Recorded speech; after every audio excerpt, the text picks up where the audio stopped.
Iz svetega Evangelija po Mateju.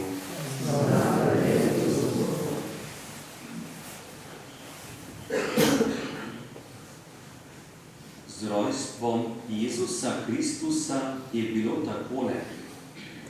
Njegova mati Marija je bila zaročena z Jožefom. In preden sta prišla skupaj, se je izkazalo, da je noseča od Svetega Duha. Njen mož Jožef je bil pravičen in je ni hotel sramotiti, zato je sklenil, da jo bo skrivaj odslovil. Ko je to premišljeval, glej, se mu je v sanjah prikazal Gospodov angel in rekel: Jožef, Davidov sin, ne boj se vzeti k sebi Marije svoje žene, kar je spočela je namreč od Svetega Duha. Rodila bo sina in daj mu ime Jezus, kajti on bo svoje ljudstvo odrešil grehov. Vse to pa se je zgodilo, da se je izpolnilo, kar je Gospod rekel po proroku. Glej, devica bo spočela in rodila sina in imenovali ga bodo Emanuel, kar pomeni Bog z nami. Ko se je Jožef zbudil, je storil, kakor mu je naročil Gospodov angel. Vzel je svojo ženo k sebi. To je Kristusov evangelij.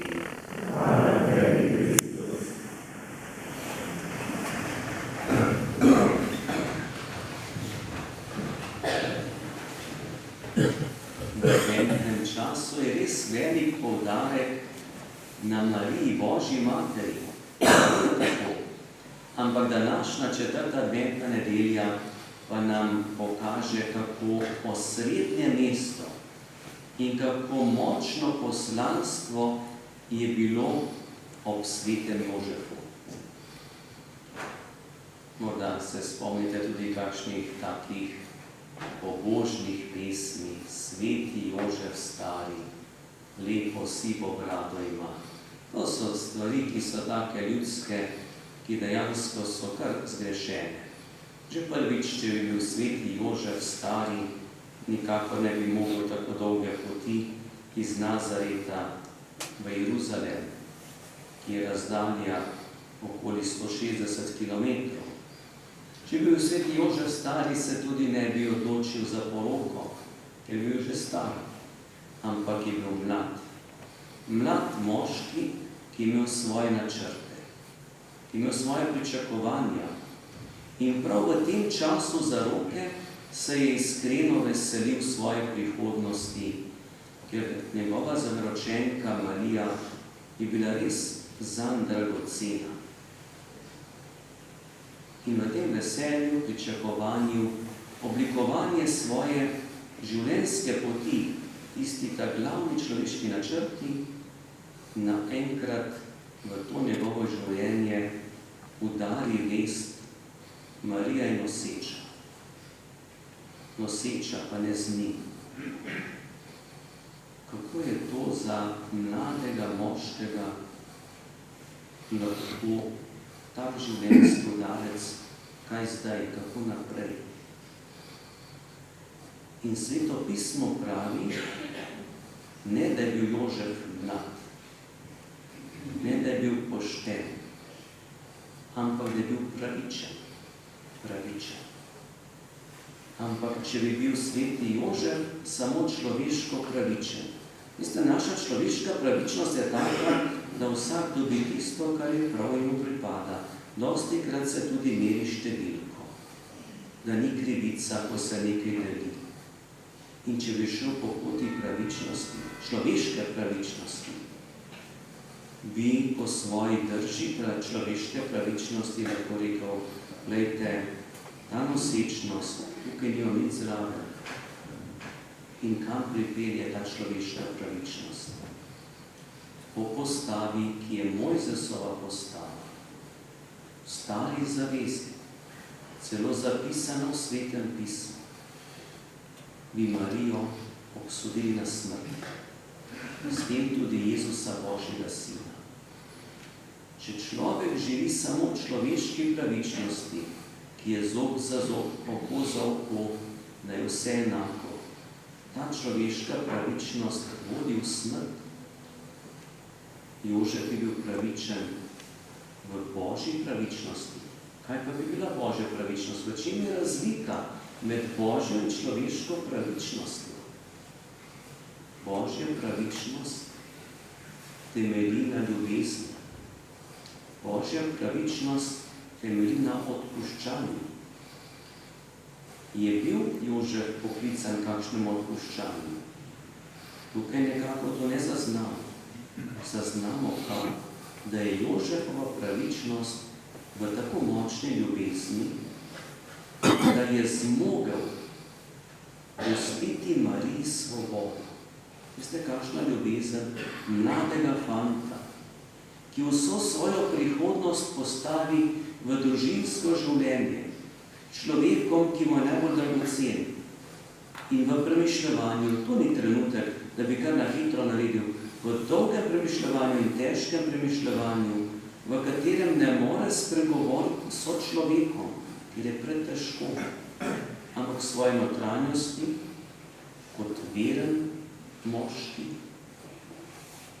je zmožen pustiti svobodo Mariji in ji reči, greš lahko po svojih načrtih. Nič te ne omejuje. Tako ljubezen imam do tebe, da ti pustim svobodo. Kako gre stvar, ki jo najbolj poznaš, pojdi svojo pot. Lahko greš. Veste, kako je to težko. Tako dejanje narediti. Zato piše, ni hotel sramote. Rajši bi jo nase vzel, kot da bi ona občutila kakšno težo. In je hotel skrivaj odsloviti, da ima svojo svobodo, svojo pot odločitve.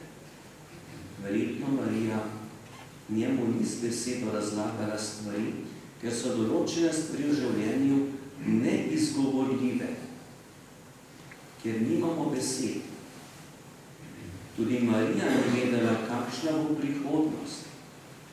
Ampak če pogledamo Jožefa, njenega zaročenca, ko je to premišljeval, ko so življenjski načrti se podarili, ko v tem trenutku ne vidiš nobene primerne poti.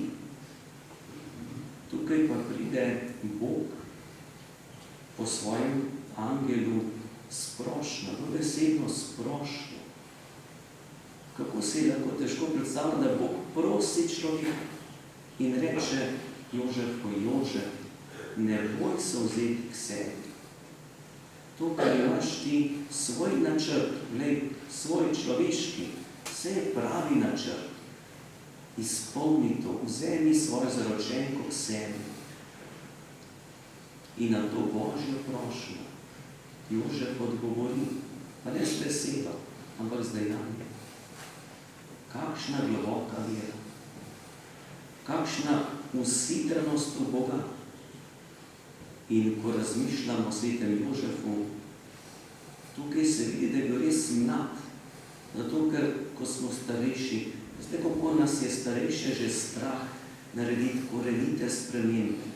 To, ker ne gre, ker se ne moramo prilagoditi, zato, ker imamo toliko in toliko za sabo že osebne zgodovine.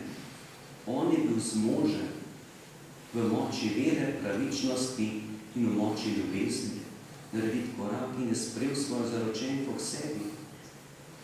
Pa še vedno ni poznal prihodnosti, ampak od svojih načrtov, ki so bili človeški, potem pa v skladu z Božjim načrtom začrtal življenje sebi, Mariji in Jezusu. Verjetno tudi v našem življenju se je kdaj zgodilo, da naša, ampak res iskrena načrtovanja, pričakovanja, želje se niso uresničile v taki obliki. Če so to majhne stvari, ne prizadane tako podobno. So pa to velike stvari. ko se res podere tisto, na kar človek postavlja praktično vse. Ampak ko se tako podere, da se ne da popravljati. Ne, takrat, ko se da popravljati, še v redu, ko se ne da več popraviti. Kaj, kako naprej? In tukaj je res lahko tudi naša priprošnja in zaupanje v svetega Jožefa. On je bil na življenjski prelomnici, ko se je vse podarilo. Pa ni bilo razlage, sploh ne človeške. In je sprejel odločitev, ki je bila najboljša. To premišljevanje, ki je zapisano v Svetem pismu, bi jaz zelo povezal z njegovo molitvijo, notranjo držo. To premišljevanje kot molitev Bog pokaži pot, razodeni, kako naj naredim. In ko se je pokazala pot, je bila taka, da ni bila lahka. Sprejel je svojo zaročenko, pa tudi otroka, ki ni bil njegov, ampak je sprejel za svojega, ker je začutil svoje pravičnosti. To je prav. Zavarovati moram življenje, ki je dragoceno. Ne vem, če je takrat Jožef že začutil in prepoznal, da je to Božji sin, da je to Bog, da je to Božji otrok. Verjetno je še vedno bil z razmišljanjem človeka, ker to je najbolj primerno. Šele kasneje so se odkrivale stvari. Morda je v polnosti spoznal šele potem, ko je sklenil življenjsko pot. Takrat, ko je to življenje zaključil, so se mu odprle oči in spoznali, kakšno mesto je imel on v življenju Jezusa Kristusa. Tudi mi ne poznamo vseh stvari v življenju. Nekatere stvari so prikrite, nekatere stvari kasneje odkrijemo, določene stvari pa bodo ostale skrite za vse naše življenje. Ampak v povezanosti z Bogom, v Božji pravičnosti, ki je pravičnost ljubezni, lahko sledimo tudi svojemu življenjskemu načrtu, ki je Božji načrt. Drugače od svetega Jožefa.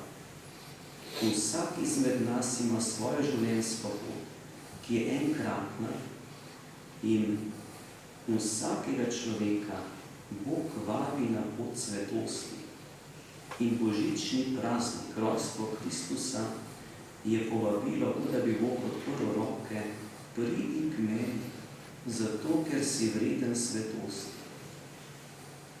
In če je človek povabljen v Božjo bližino, tudi Bog nas prosi, da bi šli na pot svetosti, potem je tako na mestu moja priprava, moja drža. Zato vas tudi vabim k temu, še jutri, pojutrišnjem božični devetdnevnici, da svoje življenje oglasimo na to pot, da sprejmemo to Božje povabilo.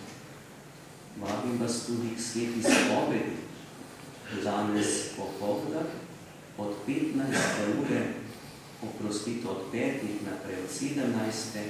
bo sveta spoved v cerkvi na Brezovici. Pripravna priprava, kot da bi Bog poklical človeka, pridi, da ti dam svetost. Sprejmi Božji načrt, ki je najboljši načrt. Naj bo današnji dan, dan duhovne priprave in tudi prihodne dni uglasitev našega življenja na prihod Boga. Če pride Bog v naše življenje, potem imamo vse, ker Bog nam nič ne jemlje, Bog nam daje. In to je sveti Jožef v življenju prepoznal. Zato ga res lahko imenujemo pravični. To pomeni svet. Naj bo naš priprošnik.